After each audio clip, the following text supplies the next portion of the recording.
Yes, yes, yes, that's great. Thank you.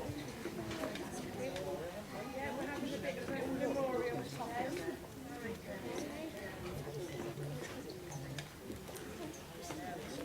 So we don't get any rain.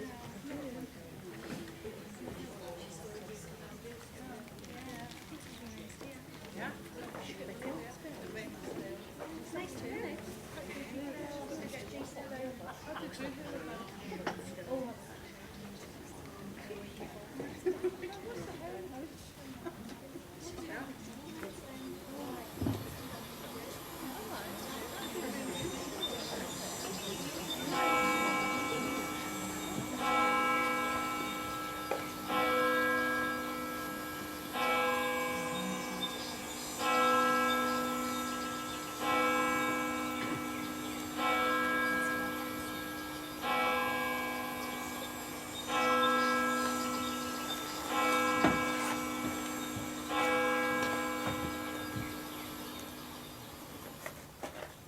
Percy Austin, Charles William Errington, George Morley, William Money, John Willie Potter, Ernest Lawrence Miles, Frederick Hills, William James Rowlett, Frank Straber, George Henry Bradshaw, Arthur Samuel Burroughs, Harold Percy Patrick, William Palmer, Arthur Foster, Frank Meadows, James Peerless, Alfred John Clark, Arthur Thomas Simmons, Ernest Leonard Cadd, George Robert Robinson, Every Wilford, William Clough, Frederick Stapleton, Harold William Walker, Thomas Henry Wilkes, Harold Robinson, Fred Selby Townsend, Frederick Marshall.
Each flower a life, each life a name, each name a man, with family, friends and neighbours, a man who once lived and loved and breathed this air and walked the streets of Corby.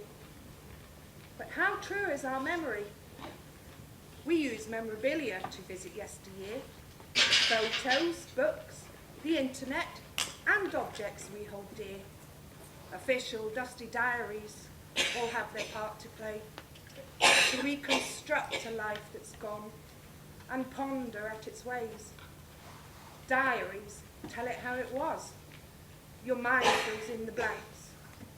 They're stories told by word of mouth, so pass them on with thanks. For when, 100 years from now, someone looks back and asks, our heritage is what they'll find, are we up to the task?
We'd go later. When I finished here. Sam, look, this isn't going to take long, and think about it. If we do what Nana wants, me and you are going to get a pair of new shoes. Not shoes, you know you want to. Excuse me. I've got some information about my husband's family. I wonder if you'd be interested in taking a look at it. They're an old Corby family, born and bred. I'd love to talk to you, but I haven't got a lot of time now at the moment. I've only just arrived, I've got things to do. But there's plenty to look at in the main room, and you can get a coffee if you'd like in the cafe. Yes, all right. Come this way then. Leave it.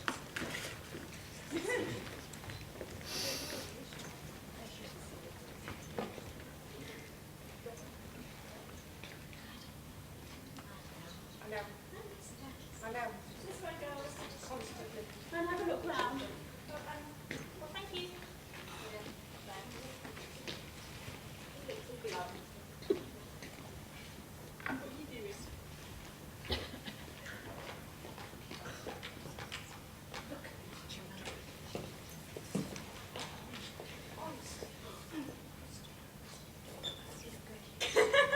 Can you imagine what it was like in school 100 years ago? Obviously, they didn't have interactive whiteboards now, did they? That's true. They used to write on slates, which were hung around the kids' necks in case they dropped them. It was really crowded, with two at a desk in a class of 46, or on the back in benches. In the nursery, there were 36 babies crammed into a room built for 24, with an unqualified monitoress. Boys and girls were in separate rooms. Water running down the walls.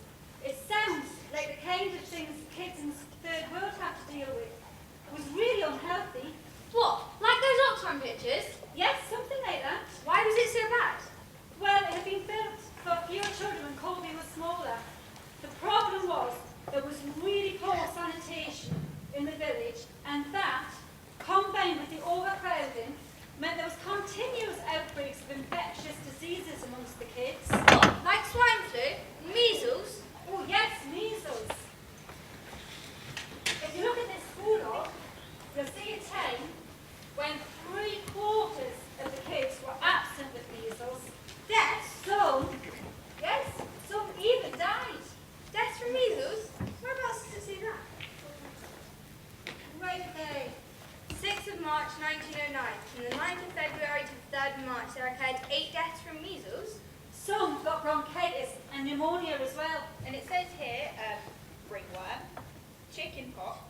Whooping cough? That's whooping cough. Influenza, scarlet fever, meningitis. Meningitis? My friend nearly died from that last year. Well, you know, it was really hard to stop the infection spreading. Can you imagine having sheets soaked in disinfectant between people to stop the germs? Did it work? Well, there was no treatment, and it took 6 years and many deaths before they finally closed the school down in 1915. But why did it get so overcrowded? Well, it was a bit like now. In 1881, there was 758 people living in Corby. By 1911, that had doubled. How do you know how many people there were? Is it like from census and stuff? Yes. And How is diaries. that? Come over here. I'm Mrs. Clark, the vicar's wife, and I keep a diary. 1,560. Building is going on rapidly in the village. Nearly 40 new homes have been recently erected, and many others are in contemplation. Aren't we doubling our population again at the moment? Yes, and then, just like now, the services weren't ready for such a population rise and were bursting at the seams whilst they tried to catch up. Why did people first come to Corby? Well, people came for jobs. Originally, the majority of the Corby families were in handloom weaving, but that industry died in 1850. Everybody was out of work, there was real poverty, and no prospect of anything else. Steelwork. You can Oh, that listen. sounds like when the steelwork was closed in the 80s. That does, you know, Yes. about the industry. Yes, well, it was only when the railways were built, and then they were making bricks for the railways, that brought people in. Then the iron ore was discovered. That led to the blast furnaces being built, and that brought more workers in. Now, you can read, this exhibit has diary extracts from around 100 years ago, my diary, and the Reverend Bartlett's. You can listen to it here. Sited at Corby were 50 huts that housed the navvies. Each hut contained 7 men. Some men were accompanied by women with children under 16 years of age. In addition to the huts was a shanty township, and some of the men lodged in the village. Didn't Grandad say you lived in huts when you first came to Corby? Oh yeah, he lived in the Brigstock camp in the 30s.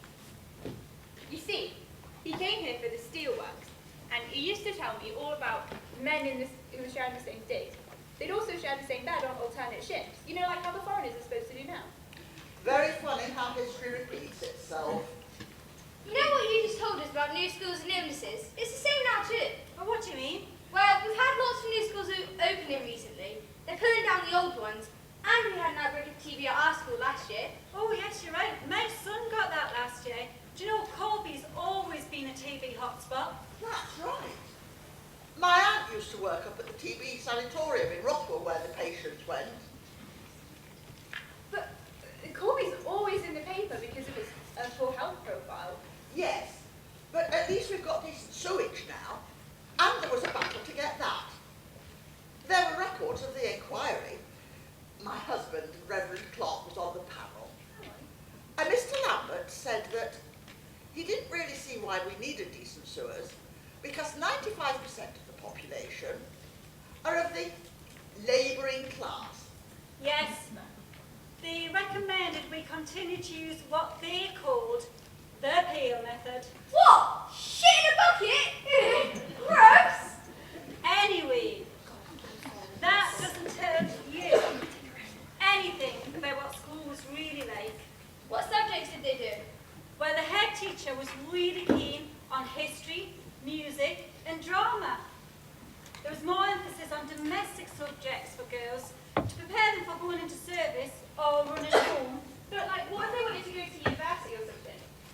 Women weren't allowed to do degrees, different expectations nowadays. children made and sold to raise money for the school. What on earth is that? I used to do those in the 1980s Yes. when I was a junior. Well, it is. We used to have to do very fine embroidery around it. We used to have to knit our own mittens. Yeah, we had to do all sorts of things like that. We were only What a 60. That's old money, by the way. It means 1 shilling and a sixpence. My grandmother had this like that. Oh, yeah.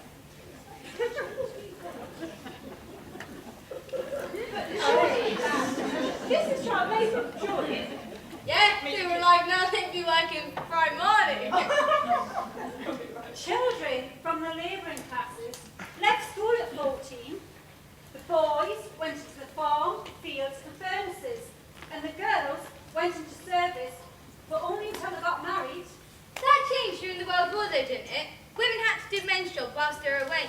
Saw an exhibition at the Imperial War Museum. Well, that exhibit over there is all about what women in Corby done in the war. Oh, that looks like fun. Get them off. Yes, and we'll go down the list. Picture closed. Coffee then? Yes, thank you. Right, let's see what you've got. Well, I've got the, this is the family tree. I've got some, and I have some photos. That's the Marshalls. And this is a gamekeeper's cottage where great-granddad lived. Yes.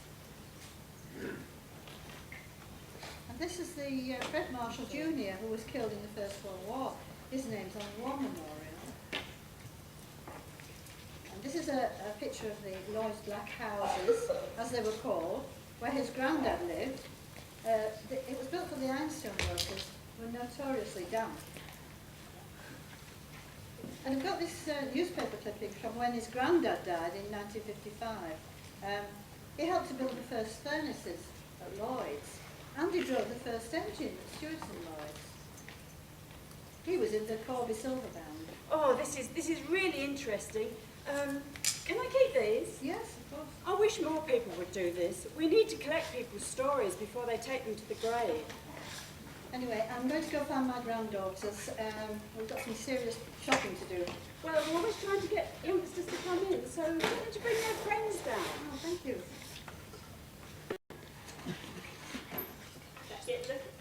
Hey, there we are. What's real, you know? Protect yourself. Come here. Let me explain what all this is. You see, around here, women's woolwork was in the ironworks. Crackers, we were called. We used to have to break up the slag with pickaxes and roll the stones onto rail trucks. We worked alongside prisoners of war from the detention centre. How come they're prisoners if there wasn't any fighting here? We see any Germans in the area were locked up just because they were German. They may not have been fighting, but they were still considered to be the enemy. The crazy thing was that some of their younger brothers had been born here in Corby, so they'd been conscripted and were off fighting with the Northamptonshire Regiment against their own relatives. There was one woman, Mrs. Villette, made friends with the prisoners. She smuggled them in tobacco. That really annoyed the top brass when they found out. But we were suddenly supposed to hate people we'd grown up with, just because they came from Germany. There were Czech soldiers stationed here too. It seems there's always been Eastern Europeans in these parts. So this coming here from other countries isn't new. 100 years ago, there were people from all over, just like now. Yes, people have always travelled for work.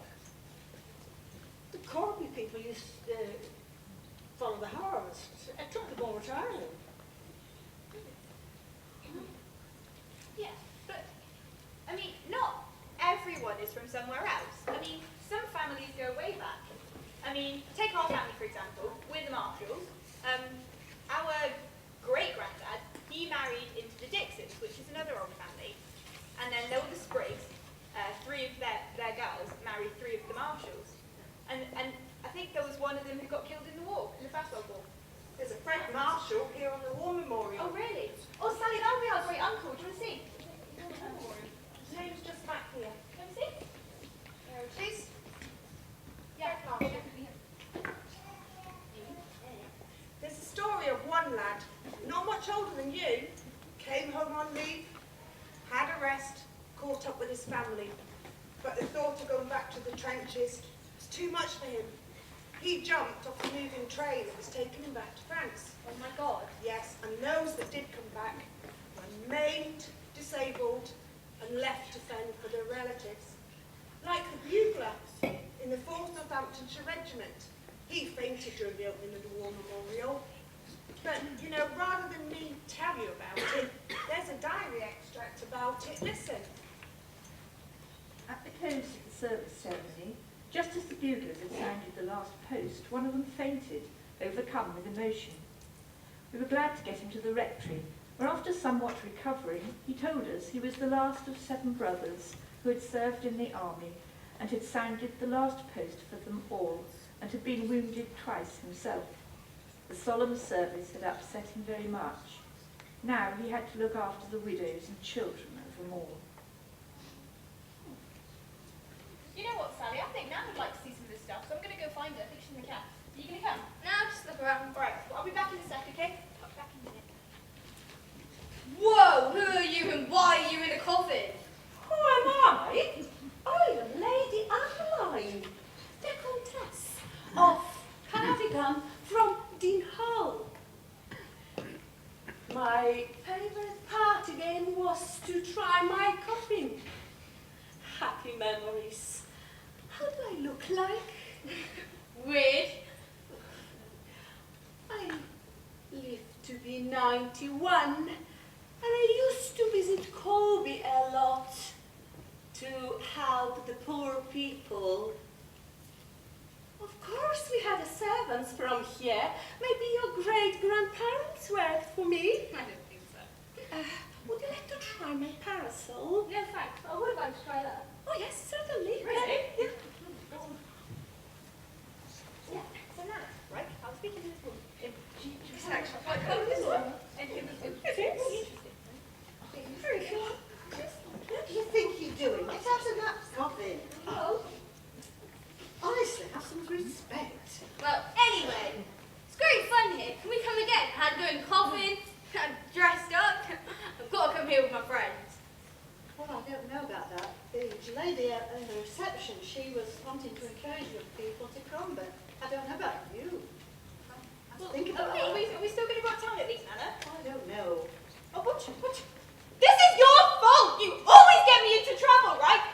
Everything I'm supposed to do. You think I'm bloody coffin? And I'm against you. If you don't shut your going in that coffin, you're in it!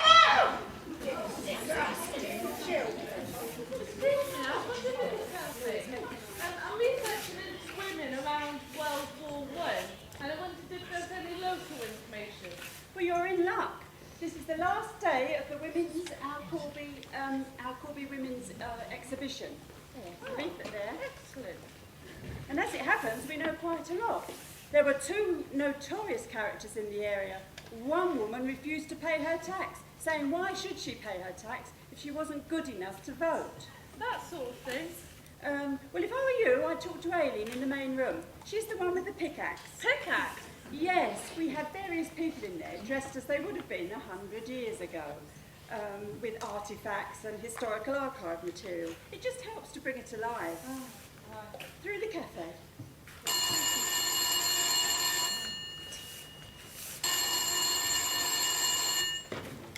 Hello, Corby Heritage Centre? Yes, we're always looking for volunteers. Great, a social history graduate would be most welcome. Anytime, 10 till 4. Okay, look forward to meeting you. I'm sick of getting out and you play that coffin. Well, I would have been happy to oblige. If the coffin had been wider. That woman was crazy. You're telling me. Do you know, she had what was probably the very first car boot sale. What do you mean? Well, she was destitute at one time, so she got all her dresses and she laid them all out on the grass up at Dean Hall, invited all her friends up to buy them, CD parties, car would sell. and she rode around the park on a bicycle in knickerbockers. Oh, she's crazy. It was all right for her kind. She never lifted a finger in her life. She was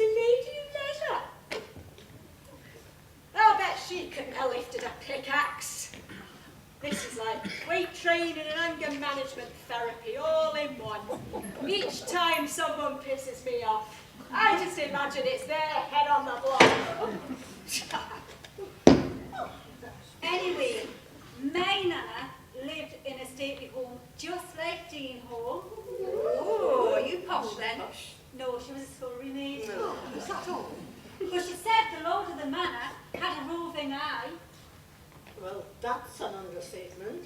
All right. What do You you mean? could have noble blood in your veins. Could I? Yes. He had the pick of the girls, the working girls, and it's common knowledge, the night before they were wed, he deflowered them. Deflowered them, yes. Deflower? Well, there's a euphemism if ever I heard one. You mean rape? Oh, it's disgusting. No wonder women were militant. Anyway, one woman was telling me about her nanny being a cracker when she was younger, and she said so was I. Come on, ladies, we need to practice this suffragette song for next week's exhibition. We have to. Yeah, we do. Yeah. Ready? One. Nana was a suffragette, almost 95. Oh, wait a minute. Why are you so low? Like, Nana was a suffragette. But we are women, and I'm a soprano. Let's try it higher. Nana was a suffragette. The cows squawking like that. Go on, then you do it better. Go on, then. Nana was a suffragette, over 99. No. Let's jazz it up a wee bit like Sister Act. A wee bit of rhythm. Singing boats For women, it's just a beginning. You haven't seen anything yet. Nana was a suffragette. What on earth is all this noise about? May I remind you, we are still open to visitors, even though it's your afternoon tea break and the afternoon lull. Anyone walking in on this would know what to expect. Back to your places.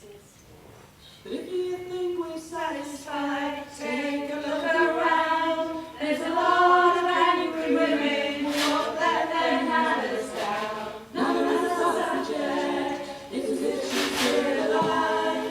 Nana was a suffragette, their voices still survive. Singing votes for women is just a beginning. You haven't seen anything yet. Oh, Nana's a suffragette.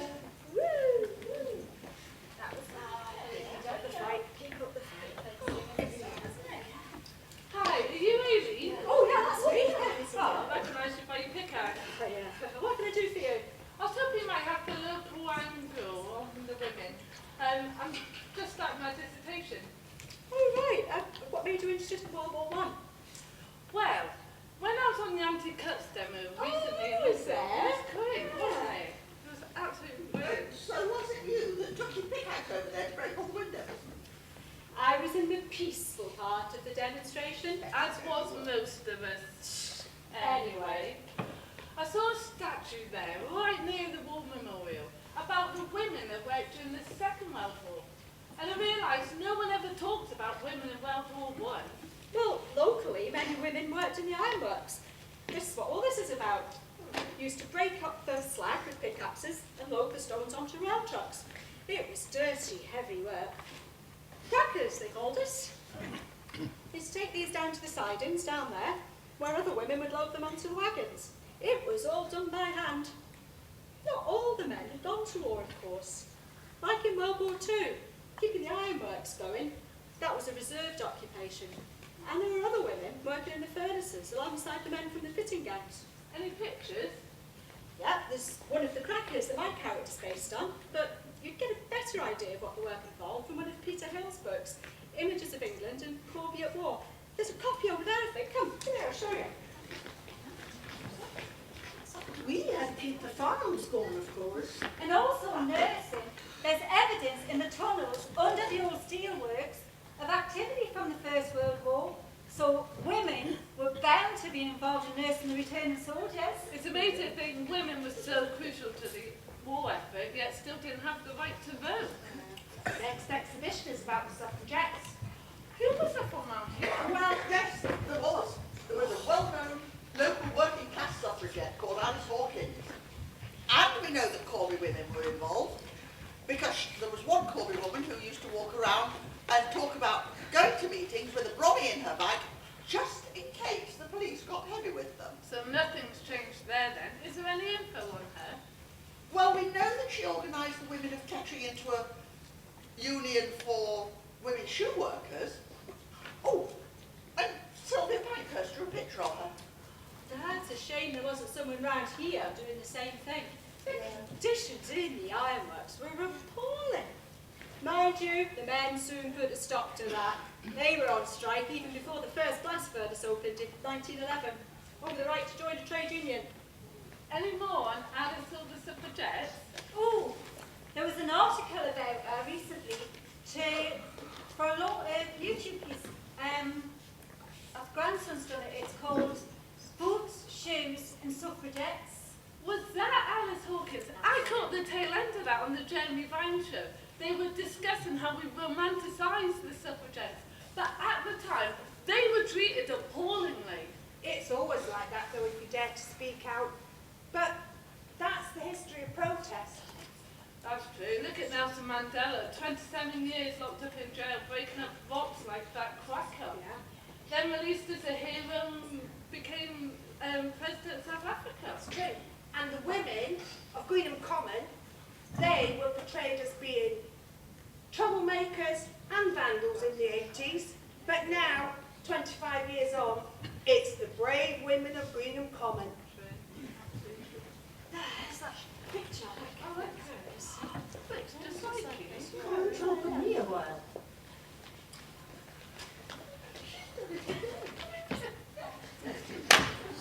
You know, you couldn't either be a protester or a suffragette if you'd known to mind the kids.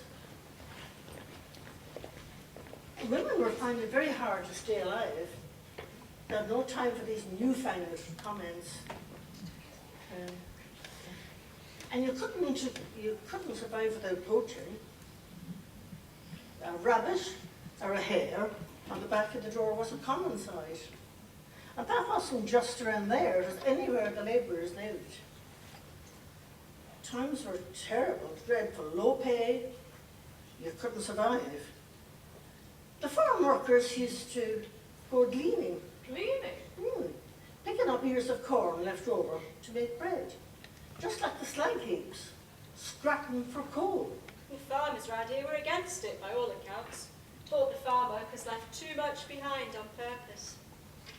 Well, most people had a pig or a chicken and a vegetable patch to grow their own vegetables, much healthier than now. Yeah, there are folks going back to those ways again. I think they're practicing for when the oil runs out. We had no ovens. You took your joint down to the pub on a Sunday. There's a story about one young man, and he dropped it on the way home. A whole joint of beef rolling down the bank. I bet he got his ears clipped when he got home.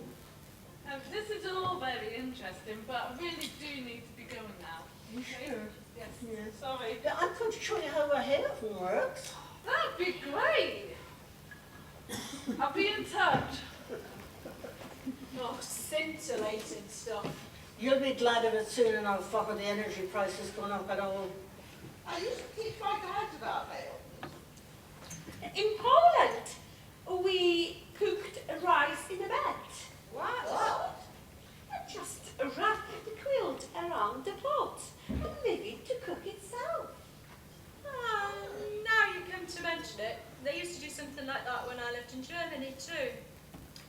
Rice pudding, wrap it in blankets, leave it to cook on its own. I rest my case. Bring it on, British Gas. That's all, folks. That's the end of the Corby Women's exhibition. Don't forget to come in early on Monday morning for a run through of the suffragette exhibition.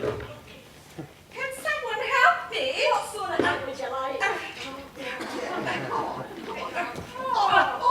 Thank you.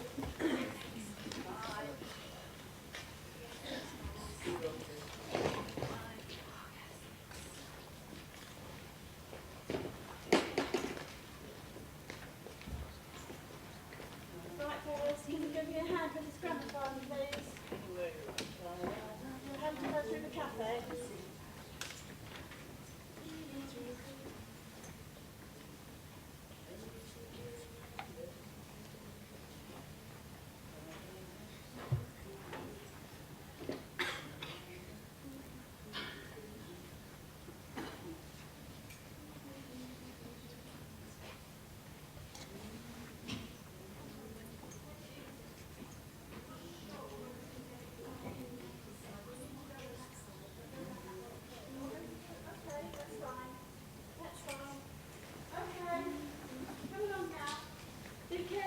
There's lots of things on the floor there. Just, is that okay? Oh, I think that would be okay. Hello. That's fine. Thanks, James. I'm waiting to go out that way. I will come back with children to practice. No problem. Is it possible? Yeah. I'll leave that door. Is it all right? All right. Thank you. Bye. Thank you. Bye.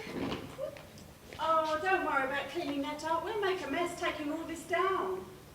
Oh. Give me a hand with this, though. Oh, I don't know what happens here. Well, I'll be glad to see the back of it. Do you know what? You think there'd been a murder? Do you know? I was told Corby was full of Scots, but you're the only one I know. Well, it's all changed recently. It's not a little Scotland anymore. There's a lot of newcomers, just like we were. And I was told it was a hard town, whereas everyone here seems quite friendly. Yeah, they do, don't they? Well, they blame that on the Scots, but it says in that book, what is it, Foundation of a Steel Town, that to be a member of the Corby gang over 100 years ago, you had to be willing to defend yourself with a 5-foot ash pole.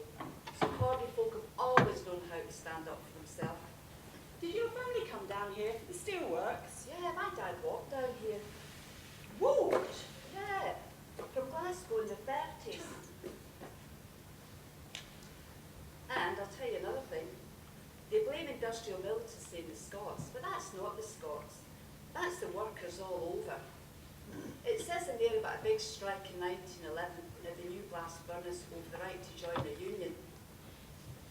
But depends what side you're on, as always. The vicar's wife, she saw it differently. But there's always been a split, us and them. But where would it be with us labourers? The weavers, the navvies, the brickies, the ironworkers, the steelworkers, and us cleaners, the people that build this world that the rich folk rule. So there.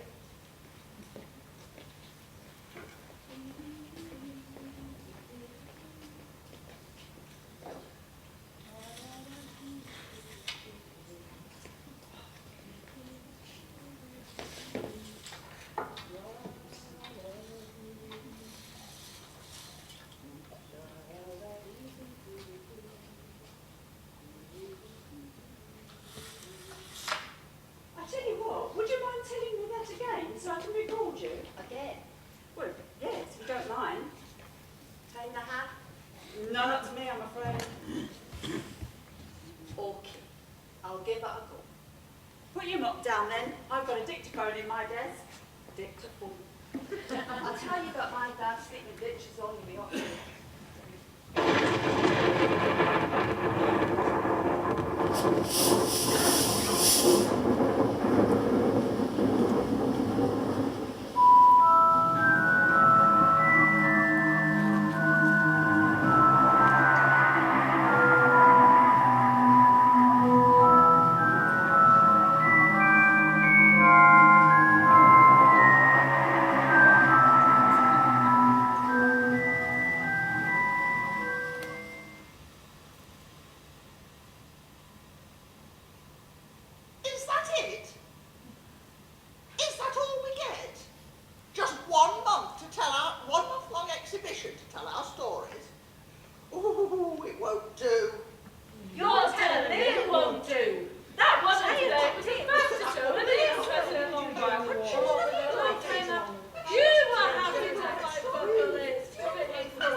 Well, I singing parties indeed. Classical music in the gallery, and a very select crowd. The musicians still come up to the hall, even today, to entertain at Christmas, to entertain the tenant farmers. And see, the vicar's wife always kept a very accurate diary. The Countess, in full Countess dress, received her guests, accompanied by the charming Lady Adela Cochrane, in the spacious hall, where the smart Hungarian orchestra made music in the minstrels' gallery until the early hours of the morning.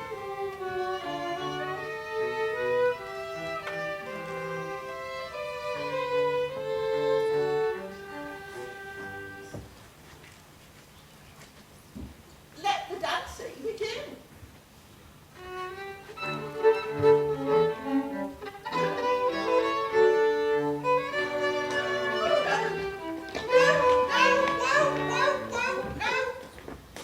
No. Please may we have something just a little more stately. I am a very antiquated ghost. And I needed a younger partner to do things like that. Come on, I'll dance with you.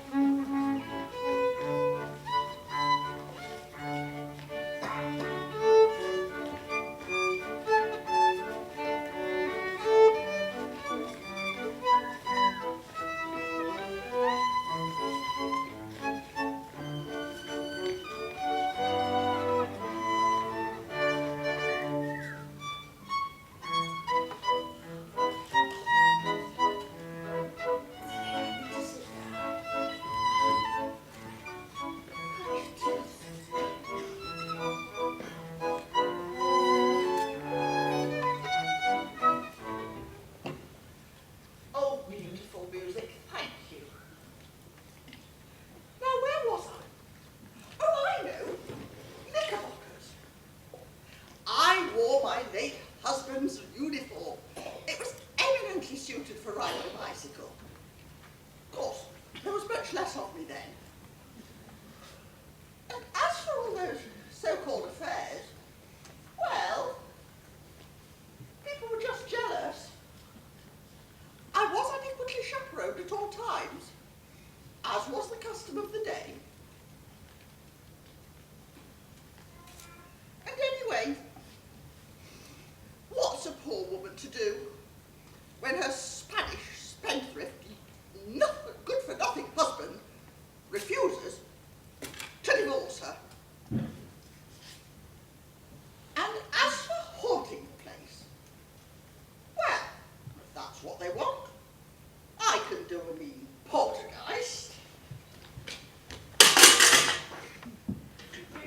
Where's that awful picture? Is that all you've got to complain about? That woman today was the first to show any interest in a long while, and what with the low turnout of the election and the referendum on changing the voting system, we've still plenty to do. And did you use yours? And did you? Some people seem to have forgotten what us suffragettes went through to get women the vote. Some of us even died. Not just Emily Wilding Davison either. Her story just appealed to the paparazzi. Woman throws herself under a king's horse. My death was never reported. I wasn't famous or middle class. I died in Holloway jail. I've been arrested for digging up a golf course. We damaged property, not people. I went on hunger strike and was force-fed. They shoved a tube down your throat and poured in food through a funnel. At the point of starvation, they would send you home to recover. Then they'd rearrest you and it would start all over again. The cat and mouse act, they called it. I was one of the ones who didn't recover. At least this lot all died from natural causes. Natural causes. I caught diphtheria from one of the children. Diseased bunch of little beggars. Well, rumour had it that you caught syphilis. Yes. I didn't know that. I was 91 when I died. Anyway, this is my story. Let's get back to it. Looking at the positive side. The next exhibition is about a suffragette, and at least they're learning that Nana was a suffragette song that actually says what we're about. Come on, come on. Written for the opening of the Pancake Centre, in Manchester. Personally, I'd have preferred Ethel Smythe's March of the Women.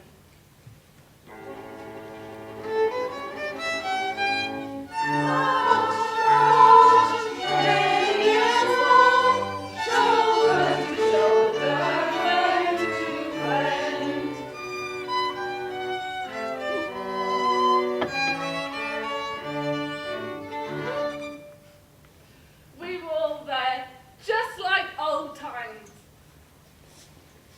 Squashed up together in a cell. Scarcely room to breathe. I'd say your vicar's wife wasn't always so accurate. She writes nowhere about the forced feeding, about the police brutality, about torturing innocent women! We felt we were living in ominous times. There were home rule disturbances in Ireland and at home. The Times newspaper gave a long list of assaults and outrages by suffragettes who were causing great unrest and disturbance in London and elsewhere. Churches and other buildings were completely destroyed by fire. There came reports of disasters all over the world. In June, the heir to the throne of Austria and his wife were assassinated. Austria then presented a demand to Serbia, and eventually war was declared. And what did you do in the war? You gave up fighting for the vote and would often join the war movement, making bullets and bombs. And getting twice the price that us Irish women got.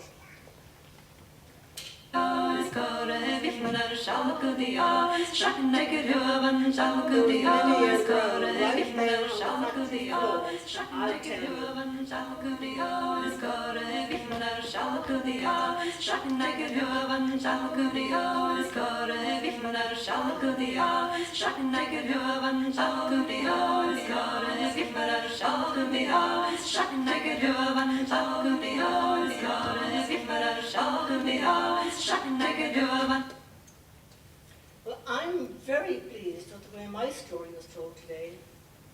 Talked about the olden ways, the Haytons and childcare, while you lot were out fighting for the vote.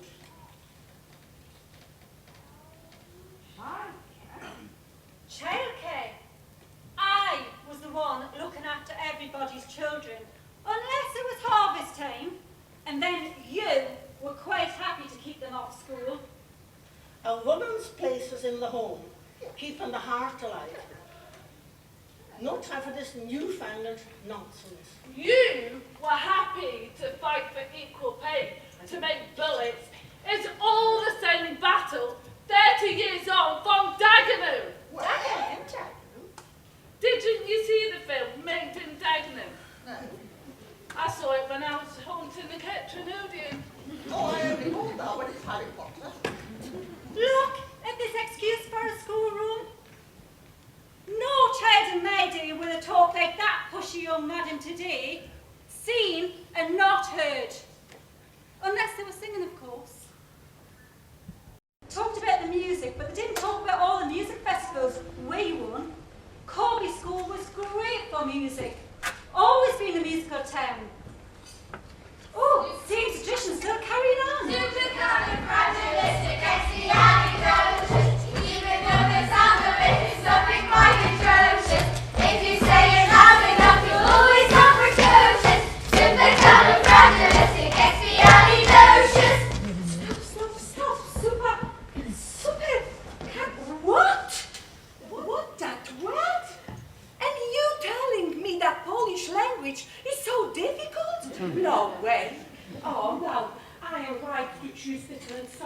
let's try intro. Inchworm, inchworm, measuring their marigolds. Seems to me arithmetic you'll probably go far. Inchworm, inchworm. Oh, hello. I told you that I will come back with my choir. Lovely. Carry on. Thank you. I'd like to hear more. Oh, just like to hear more. Yes. Inchworm, inchworm, measuring their marigolds. You and your arithmetics, you'll probably go far. Inchworm, inchworm, measuring their marigolds. Seems to me you'll stop and see how beautiful they are.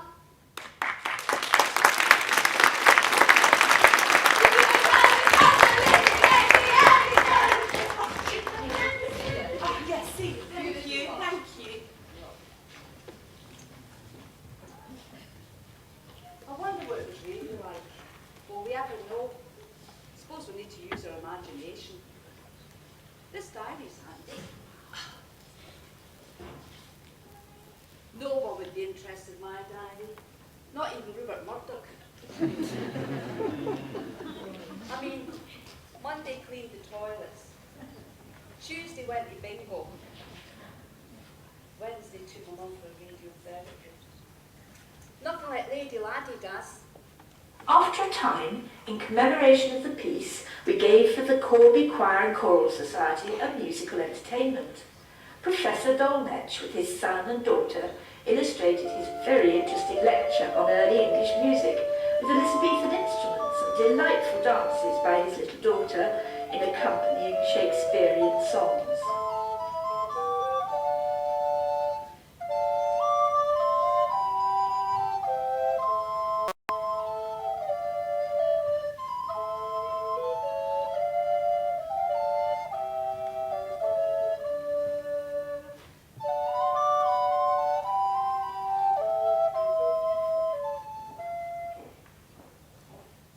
You know, it's amazing how often music's mentioned in these books and diaries.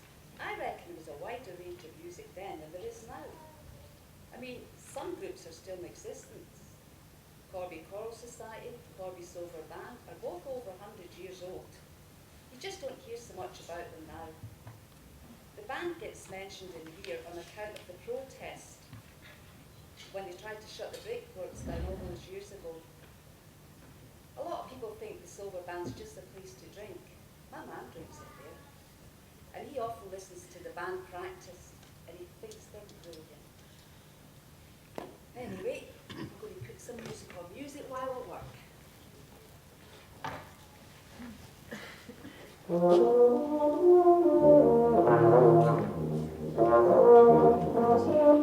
What was in that tea? See, when it gets dark, this place gets bright.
With each white poppy for peace, we recall a life lost or ruined through war. Almost 100 years after the war to end all wars, with 10 million children alone killed in the last decade. We choose to remember all the victims of war, men, women and children. Chile under Pinochet. The Mau Mau uprising in Kenya. Oświęcim, Auschwitz. The Falklands. Rwanda, Iran, the Gulf War, Vietnam. Intifada, World War II, Afghanistan. Arab-Israeli War. Civil War in Guatemala. Spanish Civil War.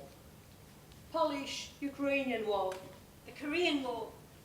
Ugandan Civil War, Northern Ireland. Black September, Cuban Revolution. the apartheid in South Africa, Iraq, Battle of Culloden. Libya.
such an amazingly full theatre. All of these people worked tremendously hard to bring you this amazing pageant, which none of us have ever seen, because right now was the first time all of the bits were together, including the fabulous bugler and the silver band. Thank you so much for coming back off holiday to do that for us. Can we have a round of applause?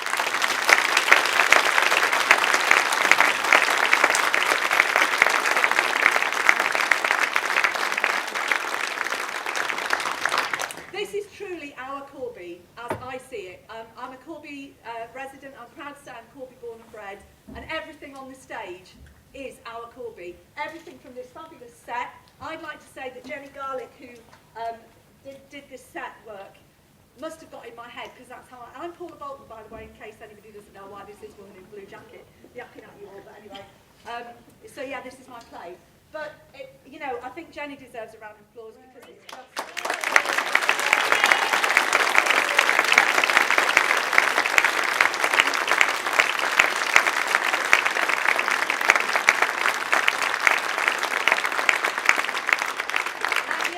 Not only is she a set designer, she's also a fabulous stage manager, so she's got an amazing team backstage who I'd like to bring on now.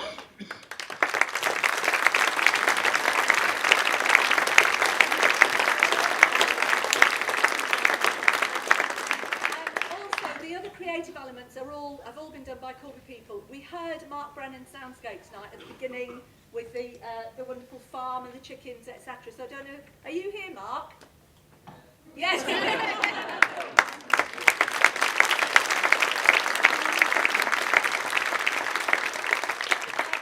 Rebecca, the costume designer, is sitting there. Are you coming up or are you going to stay there? You're just, all right, Rebecca.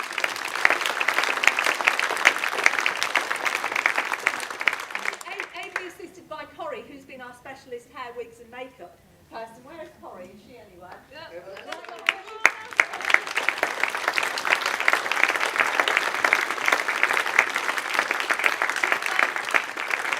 A team of little elves and pixies and helpers that there are back in the neighbourhood.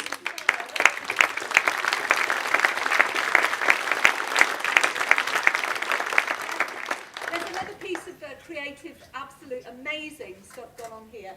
Before the portraits came to life, I don't know if you even noticed them, but there were some stunning, absolute originals, and that was Helen McKay. Are you here, Helen? Yes!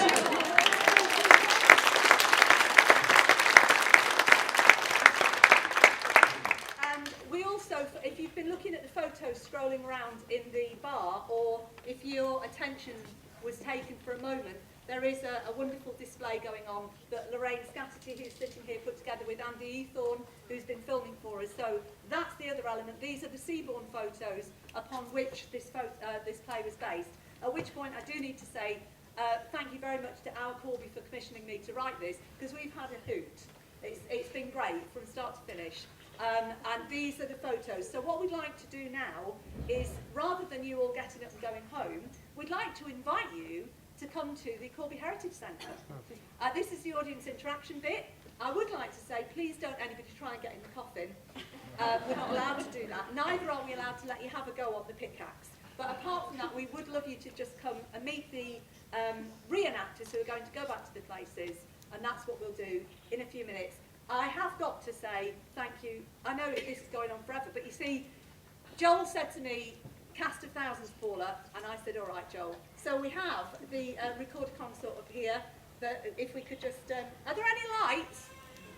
Yes, thank you very much. Our suffragettes and recorder consort up there, who have played beautifully for us, and our quartet on this side. So if we could just give that.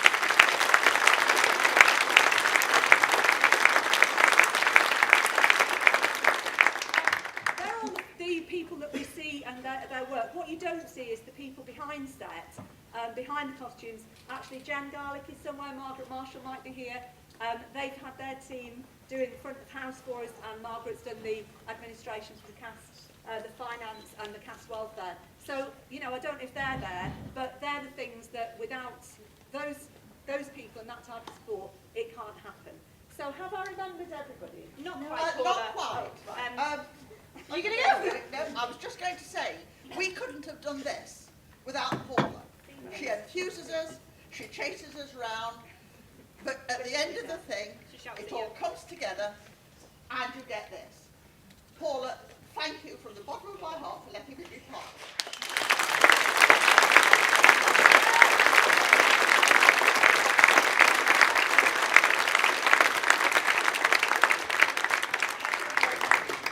We've never done this play before, and there are feedback books. If it was just ours rather than commissioned piece here at the Core, obviously this is the first time we've ever performed at the Core Theatre. Thank you to the staff here, particularly Kate and Adam, who've been wonderful, helping us realise the technical aspects. Will and Gary are in the tech box there. We did wave at them, but we haven't thanked them. What I do want to say is the feedback books would help us if you put down comments. We're going to do it again tomorrow, who knows? It seems a shame to let it go. These things roll for years. Women of Steel is still selling, people. Do join us on the stage, and can we have music maestro from the brass band while we're doing that? Okay, thank you very much. Outside.